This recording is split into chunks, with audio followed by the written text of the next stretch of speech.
wadaad baan beri u tegey turki ah waa dhintay allah ha u naxariiste sheekh alxaqaani da'ab waha boqol kor buu u dhaafay dadkaa lagu tuhmo inay cilmiga tarbiyada ay yaqaanaan markaas waxaan ku uri sheekhow sheekh xaqaaniyow anigu hal aayadoo kitaabka ilaahay ku jirta waan isku kari laayay baan wadaadkii baa yaabay maxaa tii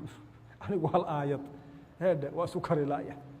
waxaana kuugu imi wax allaale wax kaloon kaa doonayaa ma jirta baa safar waxaan kuugu soo galay aayaddaa iyo qalbigeega inaad isqabadsiisid hal aayad kitaabkeeda waa isku kari laaya waa maxay waxaan ku uri aayadda odhanaysa idfac bilatii hiya axsan فإذا الذي بينك وبينه عداوة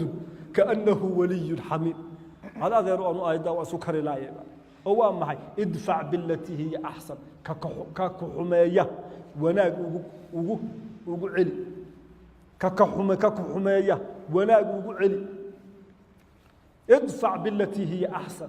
فإذا الذي بينك وبينه عداوة كأذية يسجع عداوة إذن أحمرتي waxaad ka soo qaadaa waliy xamiim saaxiib sokeeye ka dhigo aan adeerka ma dhigan karo ficilna waan u dhashay baa kowde wax iska celidana lafta hoose igaga jirta iska afuufo iska qabadaan aqaanaha baa baa aayadaas waa isku kari laaya idfacda waa isku kari laaya yaa waladi ijlis fadhiiso buu yiri aan hoos fadhiistay asha waa la fadhiyaa rag waa fadhiyo wisakay waxaan moodaan inuu iloobay baan mooday markii la kala kacay baan siiriyay la hadal markaas waan xasuusanay fadhi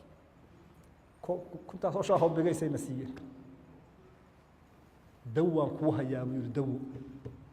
aayadaas qalbigaaga ay ku fadhiisato adari shay baa ku allah baarik lak wuxuu yiri qofkaad isqabataan ee laabtaada xuma xaqiisa ka galo ama xuma xaqiisa kaaga yimaado ma doonaysaa waliy xamiim inuu ku noqdo sida quraanku yiri ha abaa u ducee buu yiri isagoo oon ku ogeyn u ducee habeenkii oo dhan sara kaco qofka u ducee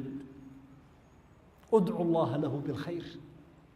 ilaahu khayrsi ilaahu baraka ilaahu maqaamkiisa koruqa ilaahu duriyada u hagaaj ilaahu xoolaha si u ducee buu yiri kelmad allaale kelmadaad ugu ducayso isagoo oo ku ogeyn fil ghayb ilaahay laabtaada wuxuu dhigi doonaa buu yiri kal gacaylkiisa halkaas aad ku xaqiijin buu yiri kaanahu waliyul hamid hadal buu hayo kininkii waa liqay haddana waa liqay kininkii waa anjaxay kininkaasi waa najaxay qaata idinka baatan idin wasfaynaya allaale cidaas qabataan adduun iyo wax isku qabataan wax walba juuqba ha u oranba haba koor xaga ilaahay u jeesun habeenkii اللهم أعطه ولا تحرمه اللهم أعلم مقامه إله أبتك وبركة مقف أدو دعاء لسه أفك وتاجي قف على حلا يقول أدو دعاء لسه مركو كاسة وربح ما أفك ميدو تاجي كريم وبتاجي هذا كل جايب أرك ما شاء الله سلام عليكم وريوه وأنت هاي نعف الله عما سلف سبحان ربك دو إيجا عافي ما تبدل أنت النولا ولقي الله يبارك